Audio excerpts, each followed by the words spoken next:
선량한 마음으로 주님을 생각하고 순수한 마음으로 그분을 찾아라. 성부와 성자와 성령의 이름으로 아멘. 주님, 이제 주님을 만나려 합니다.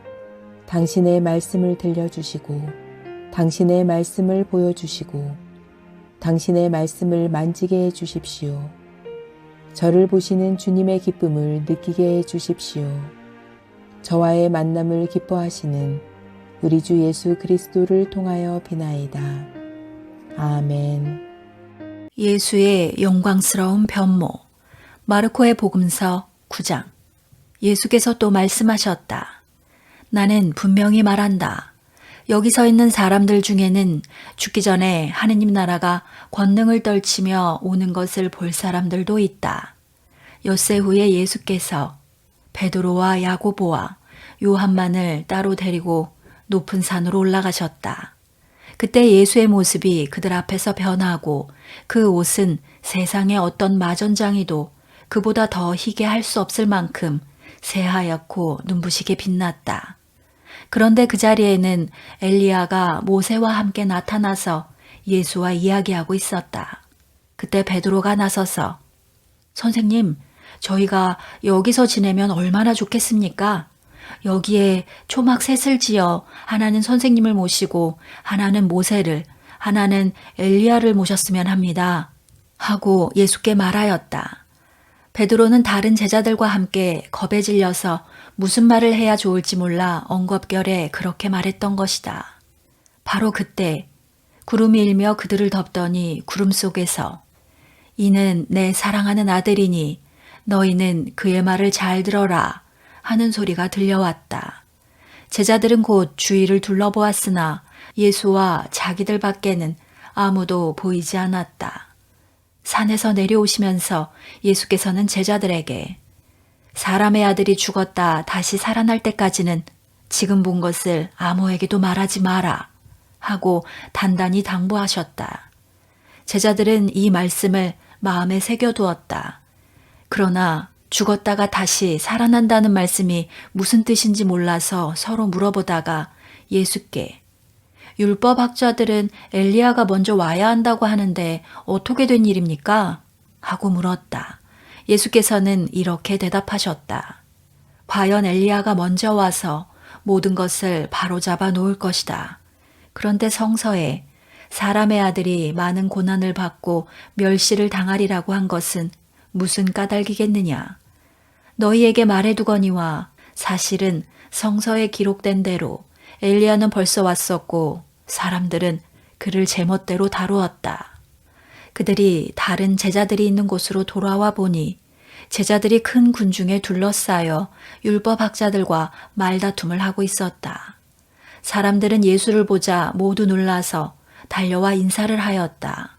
예수께서 그들에게 무슨 일로 저 사람들과 다투고 있느냐 하고 물으시자 그들 가운데 한 사람이 나서서 선생님, 악령이 들려 말을 못하는 제 아들을 선생님께 보이려고 데려왔습니다. 악령이 한번 발작하면 그 아이는 땅에 뒹굴며 거품을 내뿜고 이를 갈다가 몸이 빳빳해지고 맙니다. 그래서 선생님의 제자들에게 악령을 쫓아내달라고 했더니 쫓아내지 못했습니다. 하였다.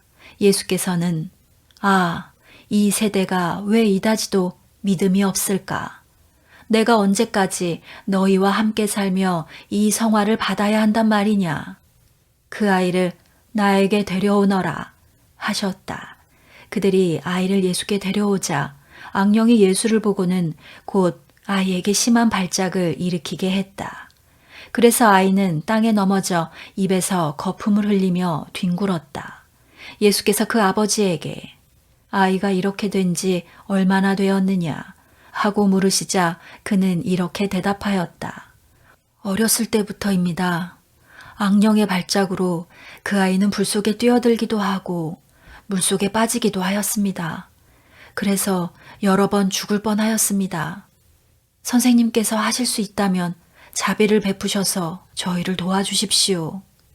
이 말에 예수께서 할 수만 있다면이 무슨 말이냐. 믿는 사람에게는 안 되는 일이 없다. 하시자 아이 아버지는 큰 소리로 저는 믿습니다. 그러나 제 믿음이 부족하다면 도와주십시오. 하고 청하였다. 예수께서는 사람들이 몰려드는 것을 보시고 더러운 악령을 꾸짖으시며 말 못하게 하고 듣지 못하게 하는 악령아, 들어라. 그 아이에게서 썩 나와 다시는 들어가지 마라. 하고 호령하셨다.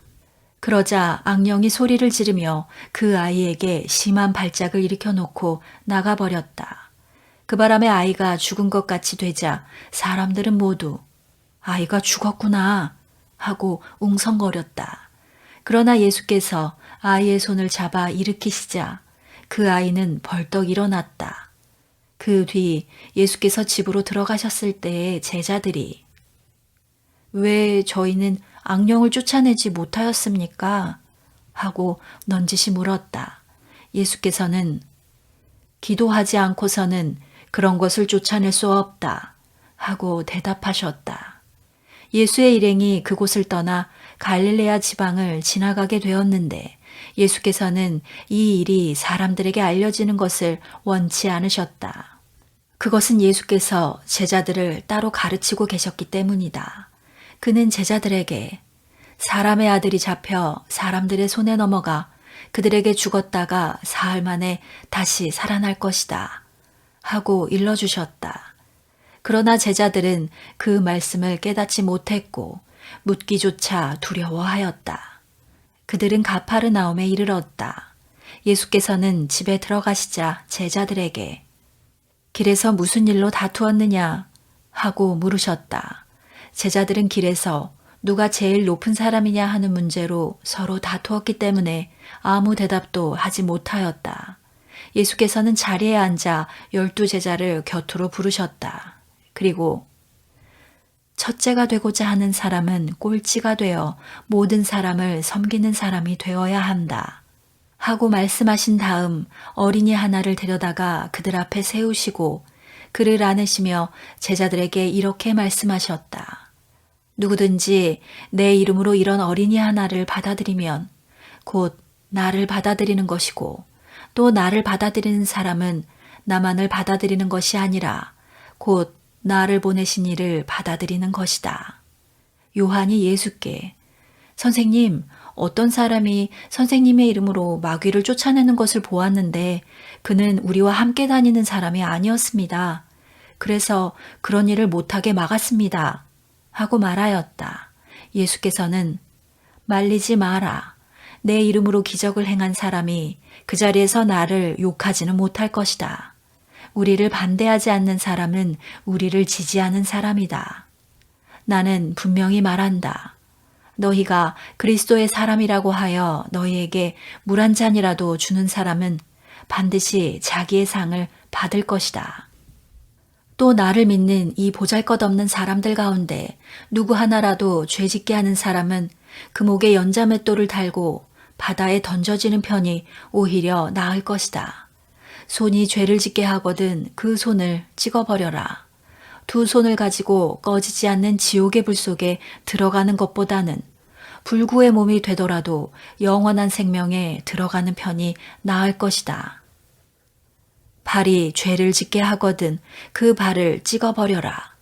두 발을 가지고 지옥에 던져지는 것보다는 절름발이가 되더라도 영원한 생명에 들어가는 편이 나을 것이다. 또 눈이 죄를 짓게 하거든 그 눈을 빼어버려라.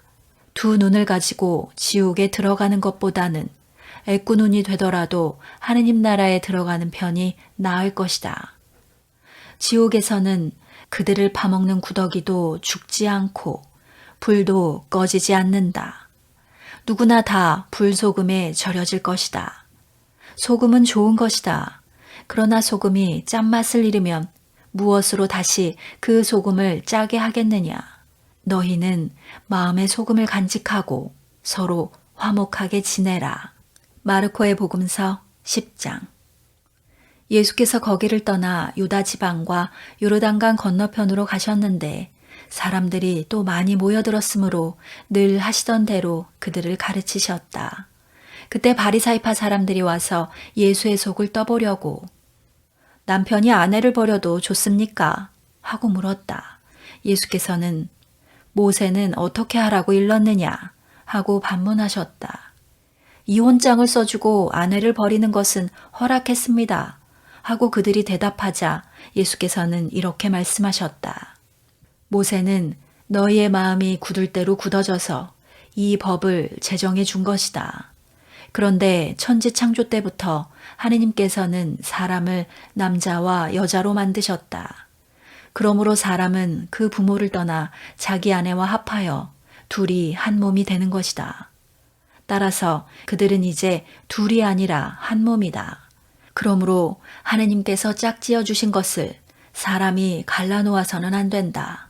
집에 돌아와서 제자들이 이 말씀에 대하여 물으니 예수께서는 누구든지 자기 아내를 버리고 다른 여자와 결혼하면 그 여자와 간음하는 것이며 또 아내가 자기 남편을 버리고 다른 남자와 결혼해도 간음하는 것이다. 하고 말씀하셨다. 사람들이 어린이들을 예수께 데리고 와서 손을 얹어 축복해 주시기를 청하자 제자들이 그들을 나무랐다. 그러나 예수께서는 화를 내시며 어린이들이 나에게 오는 것을 막지 말고 그대로 두어라. 하느님의 나라는 이런 어린이와 같은 사람들의 것이다. 나는 분명히 말한다. 누구든지 어린이와 같이 순진한 마음으로 하느님 나라를 받아들이지 않으면 결코 거기에 들어가지 못할 것이다. 하고 말씀하셨다. 그리고 어린이들을 안으시고 머리 위에 손을 얹어 축복해 주셨다. 예수께서 길을 떠나시는데 어떤 사람이 달려와서 그 앞에 무릎을 꿇고 선하신 선생님, 제가 무엇을 해야 영원한 생명을 얻겠습니까?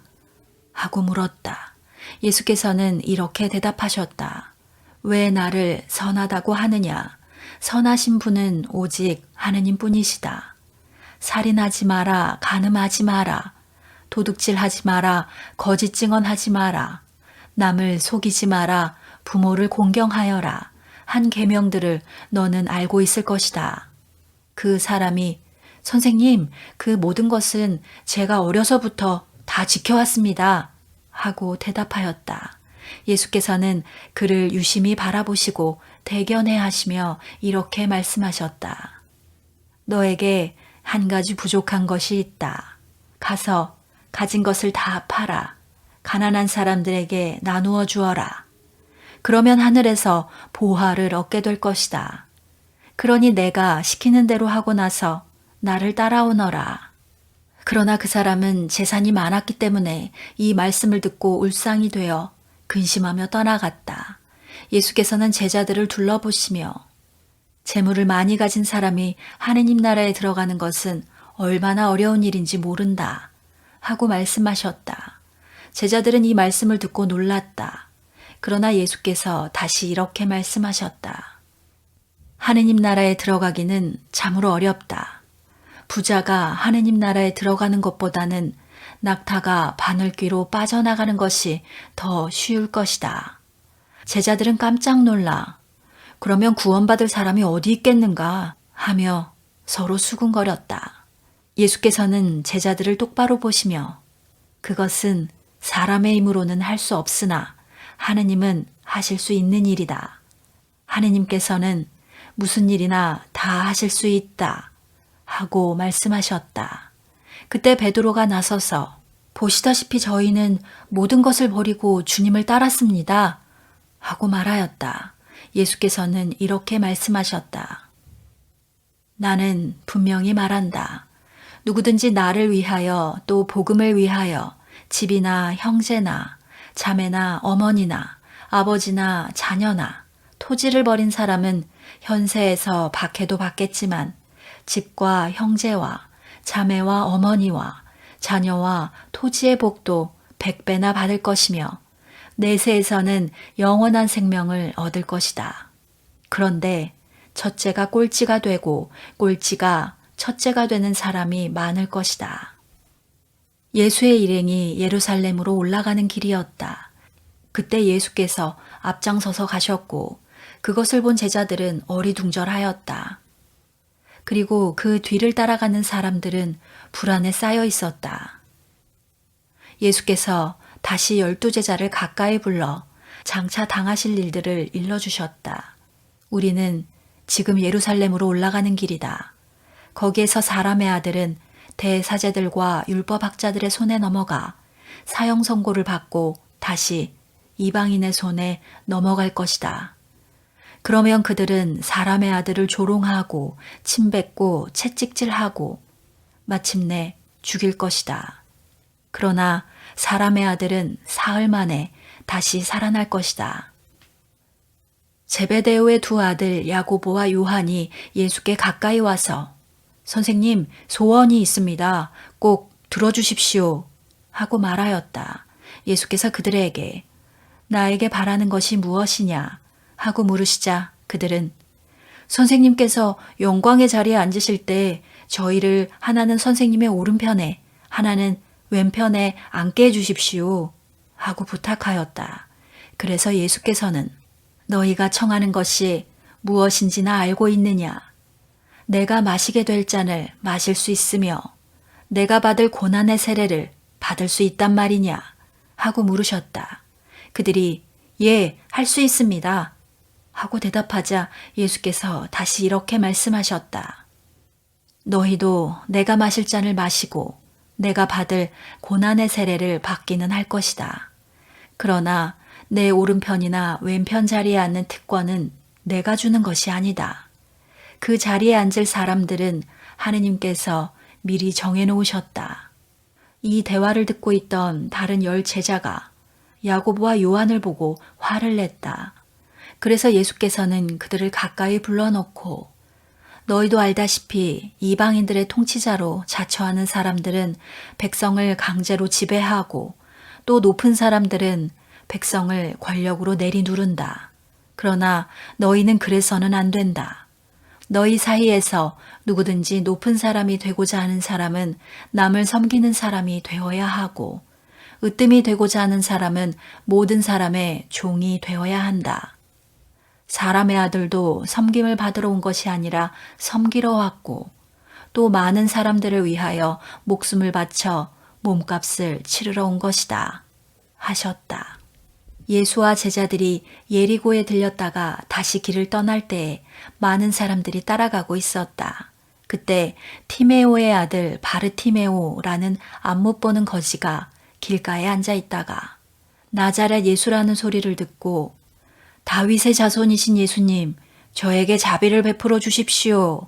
하고 외쳤다. 여러 사람이 조용히 하라고 꾸짖었으나 그는 더욱 큰 소리로 다윗의 자손이시여, 저에게 자비를 베풀어 주십시오. 하고 소리질렀다. 예수께서 걸음을 멈추시고 그를 불러오너라 하셨다. 그들이 소경을 부르며 용기를 내어 일어서라. 그분이 너를 부르신다. 하고 일러주자 소경은 겉옷을 벗어버리고 벌떡 일어나 예수께 다가왔다. 예수께서 나에게 바라는 것이 무엇이냐 하고 물으시자 그는 선생님, 제 눈을 뜨게 해주십시오 하였다. 가라, 너의 믿음이 너를 살렸다. 예수의 말씀이 떨어지자 곧 소경은 눈을 뜨고 예수를 따라 나섰다. 성당 건축을 위해 기도합시다. 주님, 우리 교회가 그리스도를 닮은 공동체가 되기를 소망합니다. 소외되고 어려운 이들을 품으셨던 주님, 우리의 의지와 힘만으로는 당신을 담을 수 없사오니 당신의 은총을 내려주시옵소서. 우리의 길을 안내하시고 이끌어 주시는 하느님, 오늘도 우리와 동행하여 주시니 감사하나이다. 성당 건축을 준비하는 모든 이들이 지치지 않고 좋은 결정을 내릴 수 있도록 이끌어 주시고 도와주시옵소서. 언제나 교우들의 건강과 안전을 지켜주실 간구하며 우리 주 예수 그리스도를 통하여 간절히 기도하나이다. 아멘.